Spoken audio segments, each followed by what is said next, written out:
Hello, good day, everyone. Welcome to hear about document fraud prevention. There was some mix-up in the topic, probably in the agenda. I was supposed to talk about identity value, but let's talk about that some other time. My name is Antti Harsunen. I come from a company called Signicat, Norwegian company, and we focus on identifying people online. We focus on electronic signing. We focus on how to protect your documents. So today I'm going to share a couple of things about how to prevent document fraud. Three topics today.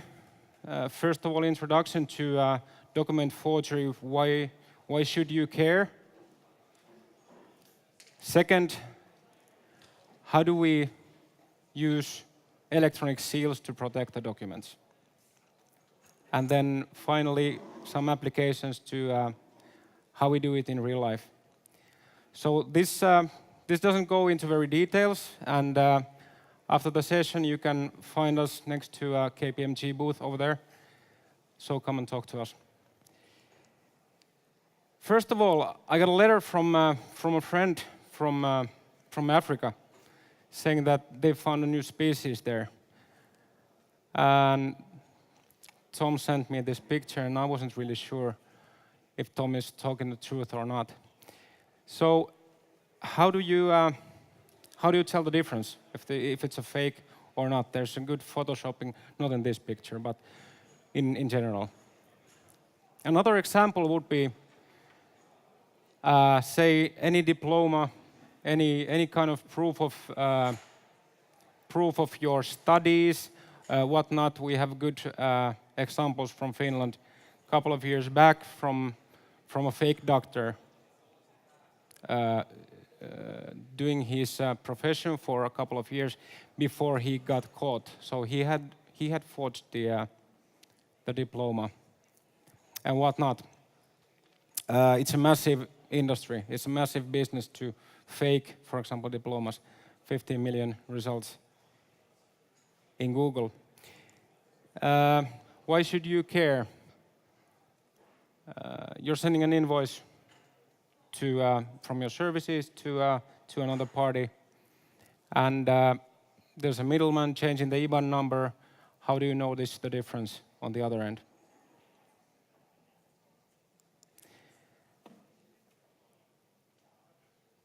And then, well, taking the example, for example, training or any kind of paper, how do you tell the difference if it's Ingebrigt or John Doe that is being certified here?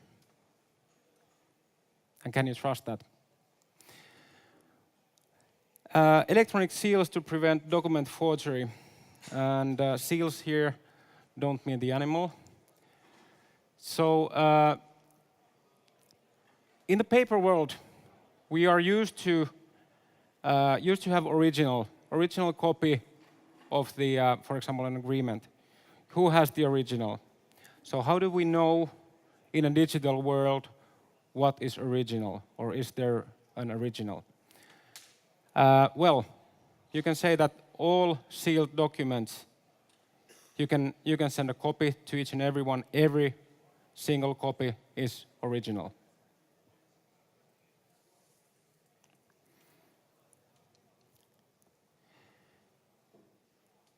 So a sealed document, what it has is basically it has the content in the document, and then it needs to be sealed with a digital certificate. And then there are certain standards that needs to be followed in order for that to be long time validated. It could be resealed. There was just a talk in our booth with a insurance company who told that they need to maintain the integrity and basically the copy of an insurance paper for 100 years.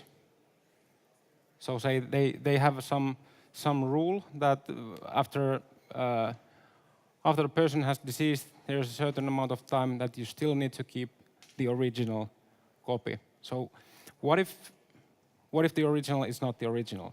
That's the question. What happens? Application in day-to-day business. If you think about sending out documents for signing, say agreements, B2B agreements, whatnot, the traditional way has been to send it over post. A bit better way of doing that is scanning that, and it can take you minutes to send it out in an email. But again, by just signing it on paper, scanning that, sending it over on an email, doesn't prove on the other side that it is not tampered with, the content of the document. So what we need to have in between is a sealing mechanism. So first you produce a document, you seal it, you protect the document from any changes, and then you can send it. Takes you minutes, and it's secure. Okay, so this was electronic sealing. So what if we need signatures in the document?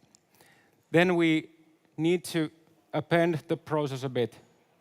So the sealing becomes the last bit there, and then in the electronic signing kind of process, you involve human, you collect evidence of their identity.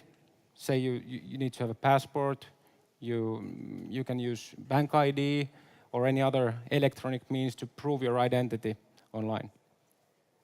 And then finally, you seal the evidence, you seal the document, and prevent the changes from happening.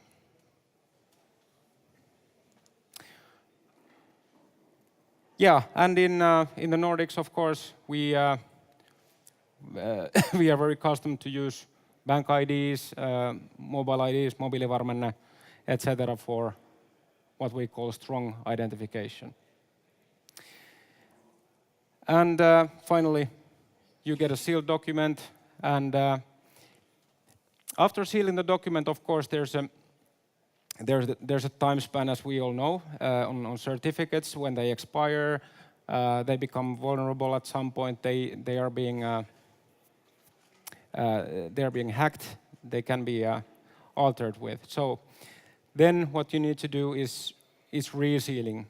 If you think about document and the evidence, you need to think about it as an onion. You just put another layer on top of the existing one, and eventually, if we take the insurance company example here, eventually, theoretically, you can protect the document, 5 years at a time until the 100 years requirement are fulfilled.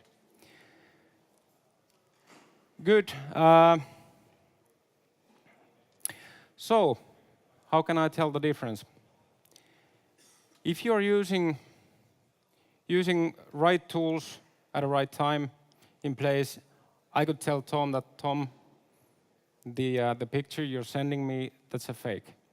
How can I tell? Because there's no seal or the seal is broken. So I would like to conclude today's note by saying that you have to start thinking in your day-to-day business or your customers' day-to-day business, what are the documents that you need to secure and why? Is it because of money? Is it because of regulations? Is it because of some, health kind of issues? If we talk about fake doctors, etc. So those are the 3 things you need to consider, and you need to protect your assets. Thank you.